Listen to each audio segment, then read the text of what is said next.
what it feels like to come from the southern culture and build a business in a completely new environment from absolute scratch. Our today's guest has successfully mastered this path and is ready to share his experience with us. Let's go. That is not about me, it's about the business. Have a good balance between how much money you earn and your seniority. So all other the cities you live like a not so comfortable life, send a CV to me on LinkedIn. Like there's no AI that's gonna magically solve all the problems like this for a while.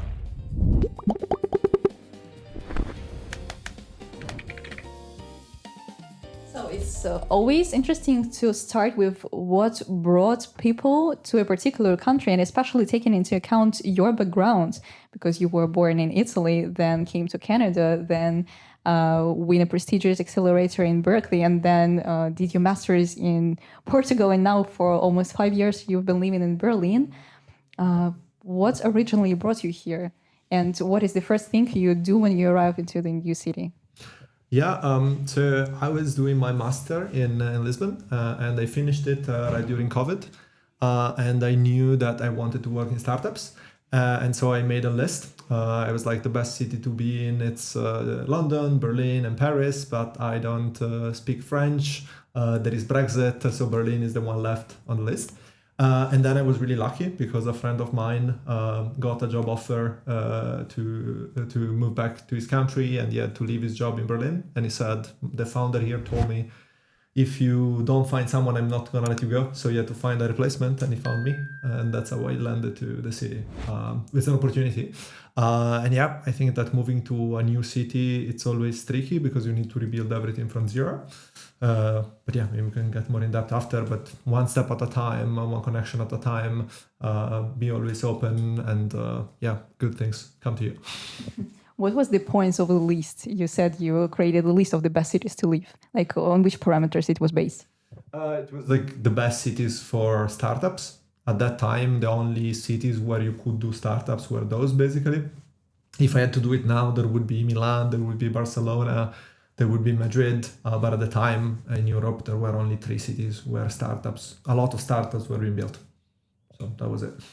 And Berlin really has this thriving entrepreneurial and startup atmosphere. A lot of startup hubs are even located around our campus here in Copernicus, Berlin. Yeah, so what is quite interesting that you had experience or you had possibility to go to London or to San Francisco or any other cities. Except friends' invitation or Berlin being a startup hub of Europe, are there any other points that attract you to come to Berlin? Frankly, that was the main decision factor. I would say that also what got me to stay in Berlin is that it's one of the best cities where you have a good balance between how much money you earn and your seniority. So all other the cities you live like a not so comfortable life for a bit, while in Berlin already with your first internship job, it gives you quite some stability. So that was a good factor.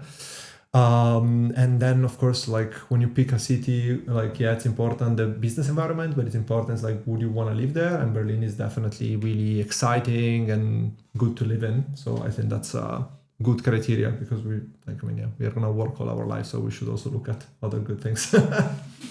Sure. However, you are coming originally from Italy. You are Italian, and Italian culture is totally different and differentiates from the German culture, which is more strict, which is more since it's a Nordic country. Considering this point, not the business environment, but the cultural, wasn't it challenging to come to a country, or especially the city, which is so much in Northern, and where people, for some people coming from South Germany, Germans are considered to be cold. And I definitely know that, and I have a lot of friends from Italy. They are very family oriented. They are very welcoming and warm people. And sometimes in Germany it can be considered too much welcoming, let's say. Wasn't it, let's say, for you a totally different environment coming here? No, not as much. I mean, I lived in so many different countries and continents that I'm quite adaptable, and it wasn't particularly a struggle. There wasn't a big culture clash, so it was quite fine. I think here comes another point with surrounding you with right people. And you mentioned that while building your company, Zell, you were having no contacts in sales here in Berlin. Maybe there is some networking etiquette or some tips you could share, or any advice on how to turn a casual coffee chat to something meaningful that can grow up into a real partnership or job offer. Yeah, absolutely. I pride myself with being quite a good networker, so I really love to do it. So I think there are two key parts or two key things you can do today to improve your networking and being able to connect in a new industry that maybe you know nothing about. The first one, it's obvious, but it's being really like open to every opportunity, go to many events, always speak with people, be prepared on the area in which you are, even if you are new to it, like always bring something valuable to the table that will make people more engaged. So that's what I did in sales. That's what I did as soon as I got to Berlin with startups, like with tons of different things. And the other part is helping others. Like you should, from day one, every time you have a networking conversation, think immediately, how can I help this person? Because this will make you more engaged and more interesting. It brings good karma. And at the end of the day, a person that you helped is also more willing to help you back.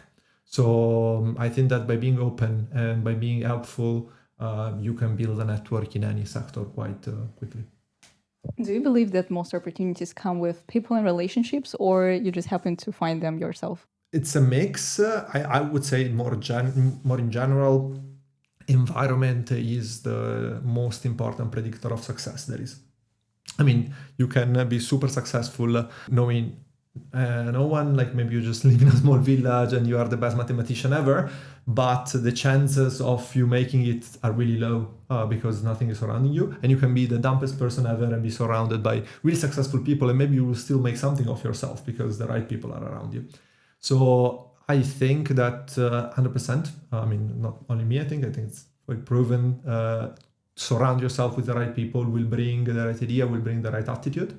It's also up to you, like the way that you look for ideas, how open you are to failure, how scared you are of failure. It will allow you to do it, but it's a combination. I can find amazing ideas, but if I live in a small city in southern Italy with no connections, it's gonna be really easy to build it into something. While if I do it in Berlin, I have more shots. Right? Yeah, so I know that once you arrived to Berlin, you were also a bit missing of your home country, and it was actually the Corona time. Wasn't it challenging being in a foreign country and at the same time being isolated during the Corona? And how did you survive or how did you overcome this challenge? Mm-hmm. Yeah, well, I was living in a co-living place, so that helped a lot. I actually think, I mean, of course I struggled the distance, but the distance I had with my family was the same one I had when there was no Corona. Like I would see them twice a year, and I still saw them twice a year. It was just that in the meantime we wouldn't leave the house. So that was overall okay. In general, there like. I wasn't alone. We were like building with like 5 houses. In each house there were 5 people similar to me in a sense, and so we were able to do stuff, build connections, and actually I didn't struggle particularly during that time. I was lucky in the transition, and I think it was a really good choice to pick a co-living option compared to co-living option with people with similar interests to mine than to be somewhere alone. That would have been quite depressing. And during the period when you arrived, for you, local community, local Italian community helped you, or you were searching for some connections there.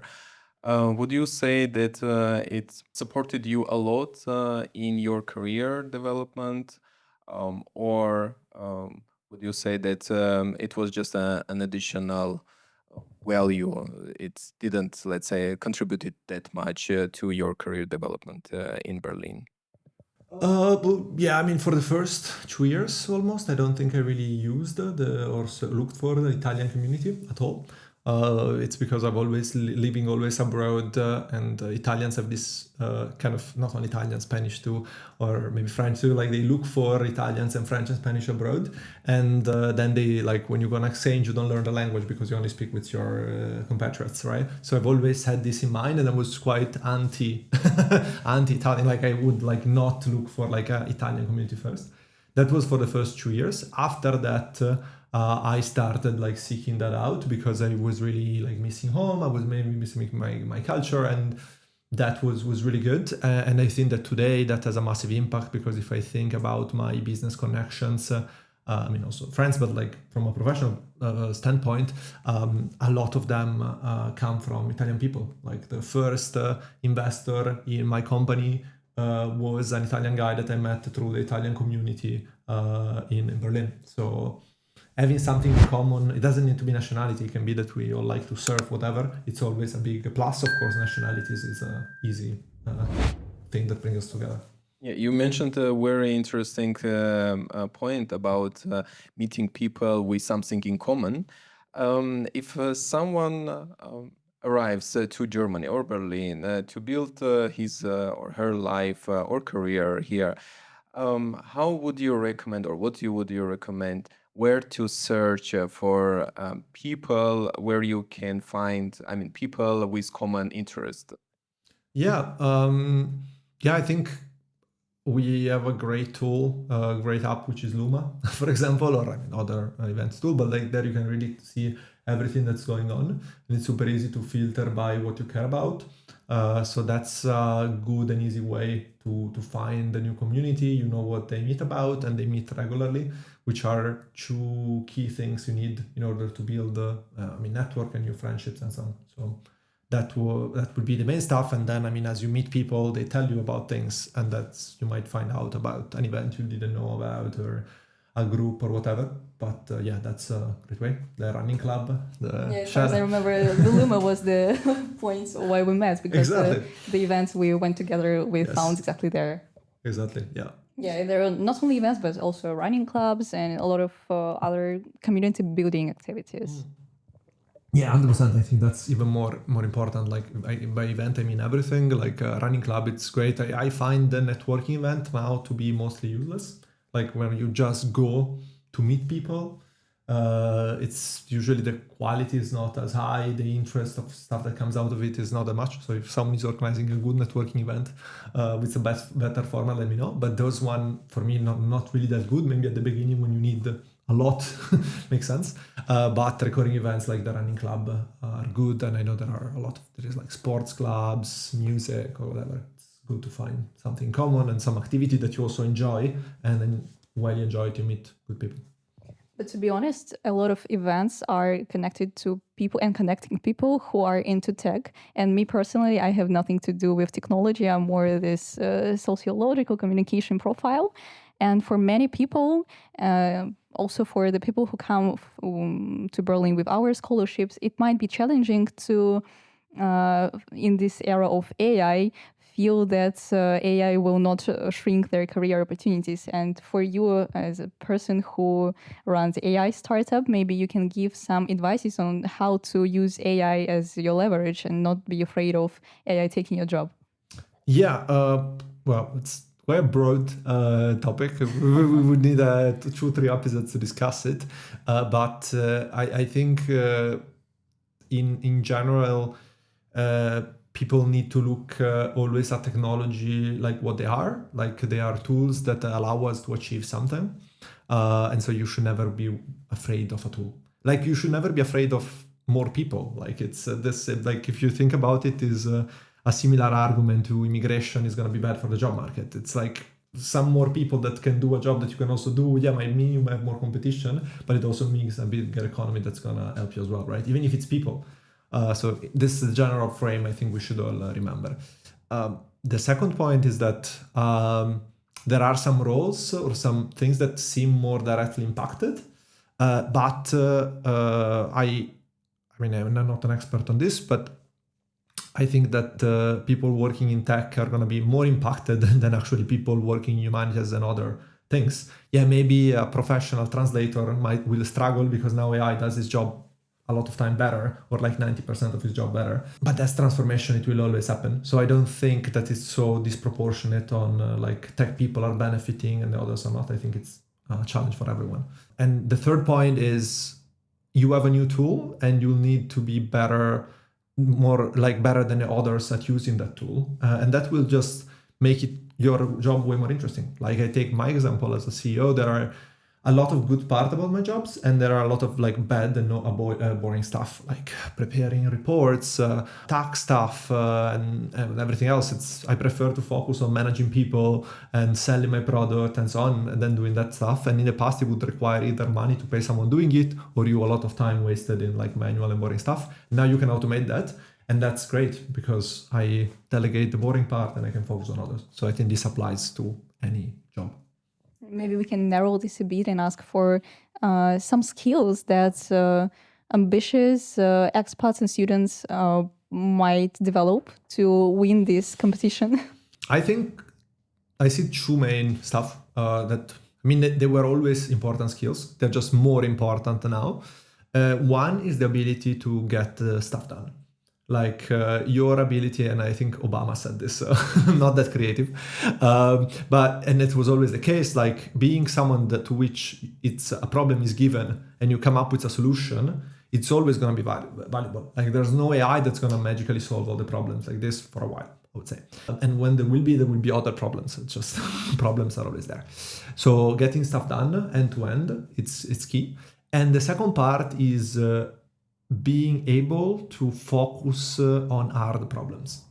And for me, the hardest problem is not like figuring out some difficult math. I mean, it's different stuff, but like a lot of that stuff could be maybe AI is able to come up with a good thing, or like maybe some hard technical problem. AI is much better at figuring out than we are.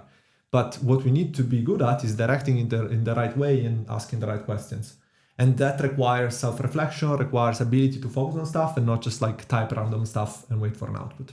So if you have those two things, send a CV to me on LinkedIn, because I don't care what your background is. We might have a job for you. And I think that's the case for almost every company, or it should be, because now some art skills are not as relevant as much as these two key abilities are. Are you hiring? Yes, always. We'll put the link to your LinkedIn. Absolutely, we are always looking for talent. So both tech and go-to-market always open. And for me, those are the key stuff. I mean, on the tech stuff, there's going to be a tech lead that's really picky on some things. But bottom line is, great tools to do great stuff are out there. You need to be able to get stuff done and to be able to reflect hard enough on problems so you get some meaningful result out of an AI. So the people who will listen to our podcast, they have already this privilege and advantage to do. Exactly. That's the first steps. Exactly. I hope so. If they listen well, they know what to say. Here I would like just to understand, because you mentioned about skills that are, let's say, necessary or can be required. Because we have quite young audience, maybe you can mention what are three important soft skills that a student should develop during his or her studies to be able to find a job, or I will make it even challenging, to be able to find a job in a foreign country. Well, if you go on the foreign country one, maybe this is too obvious, but not as obvious from my experience. I think today we believe that everybody can speak English, but it's not true. Like even people that they think they do. And the difference between, in your career, between being really, really good in English and being okay in it, it's massive. And Italians are particularly penalized for it. I've heard investors telling me like, I can't stand Italian founders. They have such like bad English. I don't understand what they're referring to. That's a bit extreme. But the bottom line is mastering your English. I don't know. I'm not sure it's soft, so but I want to put that out there. The other one is active listening, like being in a conversation where you understand what the person is saying and come up with good questions. That's important, and you should develop it early on. The second one is curiosity. I find it really annoying when someone like says, "Oh yeah, I cannot contribute to this because I don't understand what you're talking about." And I find that to be really, really bad in 95% of the situation, because the most complex topics can be brought down to something basic that I can understand and provide some value. So I think curiosity and the ability to like trying to say, understand something hard every time and saying something smart, it's really good.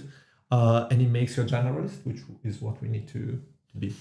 You mentioned a very good point about mastering English. Yeah, it's a kind of also soft skills and or communicating in English.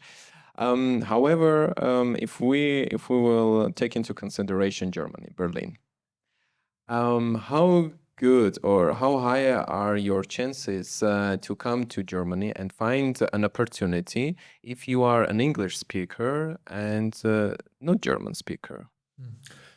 Oh yeah, that's also a good point. It's a different segment of the market. There's definitely way more opportunities if you speak German. So I would advise It depends a lot on the sector. Also, like if you are gonna you work in finance or HR or jobs that are gonna require you to know German, yeah, of course you need it. In tech, for a lot of jobs, is not as needed. But yeah, ultimately, any country you go to, some more, some less, also knowing the language there, it's important. For some roles, I find it's really hard to get to a good enough level to do them. Like all sales jobs, selling in a foreign language and selling well, like in a foreign language that you are just learning on the moment, it's really, really hard. So I don't know if you would be able to. Same goes for like consulting jobs and so on. Like you need years and years for mastering that level of the language and communication, especially in a hard language like German. So at first I try to learn German. I speak some German. I can't really work in German. I can have like a chill conversation. I think it's important.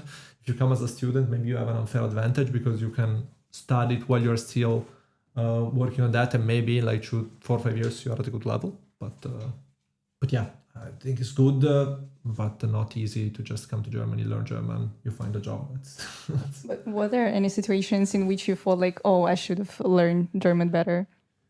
Bureaucracy, 100%. Like all the day-to-day boring stuff, Anmeldung, whatever. Like those are unemployment office. If it happens, you need to go there. There are some stuff where that would be really good. Any tax topics, like there are just like the day-to-day living. It's easier if you speak it. And I find sometimes I'm really frustrated, and I would go back to Italy only to be able to deal with that in a language I speak. But mostly that, I don't see many others. I don't think I would do some other job if I spoke German, and I don't think now German would help particularly in my current job. I think our today's podcast may look like a masterclass because we speak a lot about skills we need to develop, but let's speak about leadership. Did your perception of leadership develop or changed when you became a founder? It didn't. Like I've always, I had a really good example at home of what being a leader meant, because my dad has been managing teams for quite a while, and he would always share with us like something he did at work or some speech he did or some video he came to show to the team. And I've always seen leadership as motivating people and supporting them compared to being the boss and just telling people what to do. So I think that didn't change, and I always bring it with me.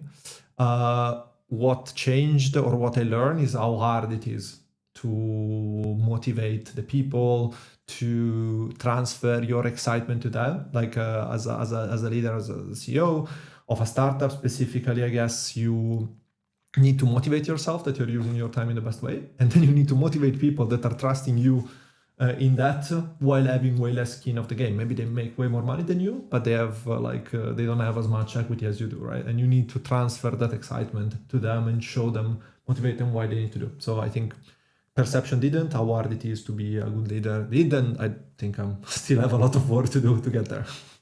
So you think this is the energy with which people are born? Like leaders are not made but but born. I think sometimes it's the vice versa, but No. I think that you can always improve. You can learn anything. There's nothing that you are born doing. I think that as everything, it's hard to just do it overnight.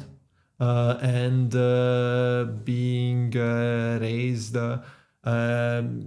with good examples around you helps. But then it's up to you. Like you can be raised with great examples and not use them, or you can have zero example and find it yourself. I think today we have no excuses not to, because even if you don't have them there, you have them online.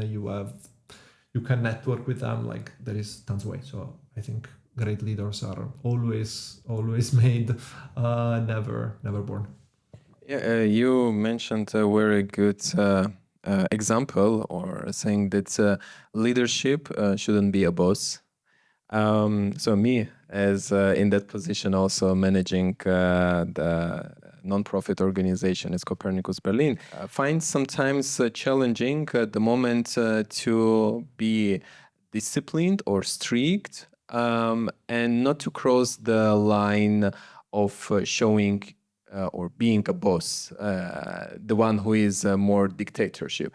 How you overcome such challenge, or did you face such challenge to present on one side strict rules and on the other side not to overcome the line or cross the line of being boss? Yeah, not something that I deal with it not as much because we are still a small team, and we are quite aligned on the direction we're going in. And as things scale and there are layers, it becomes more difficult probably. So I haven't faced it as much, but I did face it, and I'm still figuring out a good answer and solution to it. But what I learned recently is that at first part, it's about setting expectation and setting rules clear. Like sometimes you have behaviors from your team that freak you out, and you want to like call them off for something they did. But before you do that, you should always figure out if they went against something you told them, or this is written, or it's like common knowledge, or they went against something that you believe or you know, but they don't. Right? So there's no fault in that, and you should know it. And take actions toward the system and not blame the people. Right? I take a silly example or like simple example around vacations and how to ask for vacation and when. Like if you don't tell your people that you should ask a month before so people can organize, and they should check that there's no overlap with others, whatever, and then someone does it, especially a junior person, you shouldn't be pissed at them and scream at them because of that, or like be really strict with them about it because you realize there is a system issue. Right. So I think that's the first point, like always making sure rules are clear, and that's a good starting point. Then more in general, like a good way to solve it for me, it's always to remember that it's not about me, it's about the business. Like every time you need to be strict with someone or motivate someone, it's always about what's best for the business. Because I care a lot about my employees, but at the end of the day, the business is more important than me, and is more important than them in that case. You know, like we need to work together, because if this business doesn't work, we're all without a job, and that's a problem, right? So I think that being able to be a good person, but detach yourself from the bad feeling of being strict with someone when needs to be, of like being clear, but by telling no if someone asks something that they can't do or you can't let them do. It's part of it, and I think it's hard because you want to be in a good vibe with people, but then you tell them no to stuff, and it becomes harder to be their friend. But you're not their friend. You need to be a leader, which sometimes means to be a bit more strict. So yeah, I don't have a final answer, but it's definitely a good challenge. Oh, very good answer, I would say. Because also our podcast, many young people will listen, and many ambitious people also. And definitely some of them would love to be a founder, be a leader of their community. And we want to empower many young people to be ambitious and become leader in their community, in their job. And there are also many people who see being a CEO, being a founder, being a leader as something, as a priority or as a job or a task where you are enjoying a lot of privileges. Maybe you can also, from your perspective, give some realistic also overview. What is to be a leader, to be a founder, to be a CEO of a company? What is also the kitchen behind it, or what is behind the curtains? Is it always good money? Is it always ruling people, or what is else is behind it? Yeah, I mean, I think it's a difference between being a CEO and being a founder, of course. Like even money perspective is different to be a CEO of a company making millions or CEO of a startup that raised half. Like it changes a lot, that aspect. A lot of the stuff people think about being a CEO are true, and it is exciting. It's great to do a podcast and to share my experience. It's really like exciting, the stuff. If I told myself of like 4 or 5 years ago I would be here, I would be really excited by this. So there is that part. It's beautiful to hire the people, to hire great people. It's beautiful to close big deals with these companies, talk with great investors. It's great. It's amazing. You should strive for it. The kitchen behind what's behind, it's a lot of problems. So I think that the one that said it best was Elon Musk, saying that being a CEO means dealing with the problem that everyone else that you hired, because they were super skilled, they passed to you, and they mean they couldn't find it, and you need to figure out a solution because you are the last resort. And that comes. It's exciting, but it comes with a lot of stress, a lot of sleepless nights.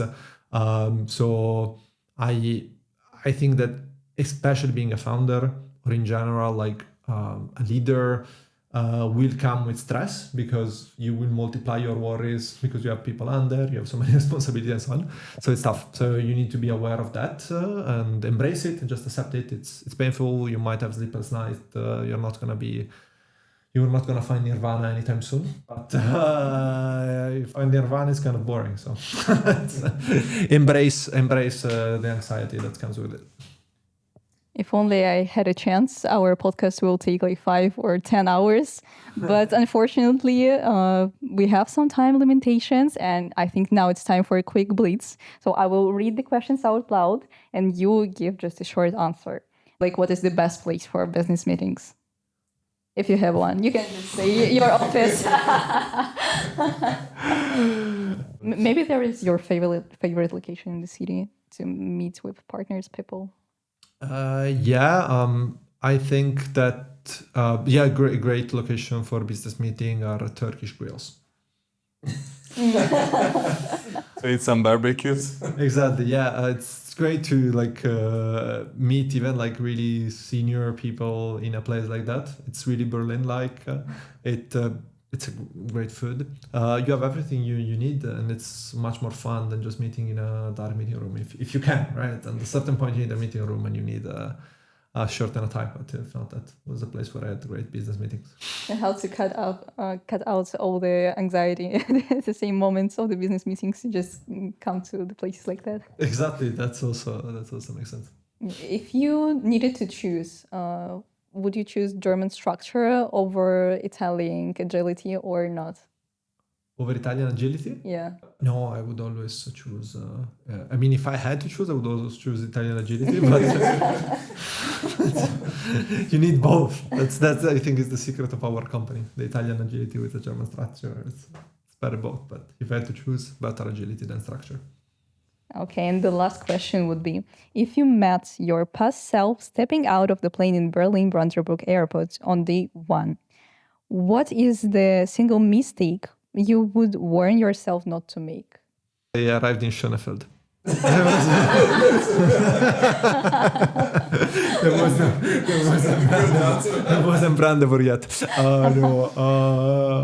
Brandenburg is actually on the place instead of Schönefeld. It's the other terminal. It's there. No, but it's mixed. Right? I don't think it's could you have done better with the information you had at the time and the skills you had? And sometimes, if so, you work on it. But I couldn't find a single. I think it's important mindset not to focus on these mistakes. Yeah, I mean, ultimately, like, I think if you talk about being a startup, being a leader, like fear of failure is the ultimate thing that's going to kill you. Like if you're afraid of failing, it's obvious, but you fail before you started, and you're not going to take the risk. You're not going to try things because you're afraid of failing. And the reality is that if you do something that you're not afraid that could fail, it means that you're doing something really easy. And so you don't really are going to have great results from doing something that it's obvious, right? So.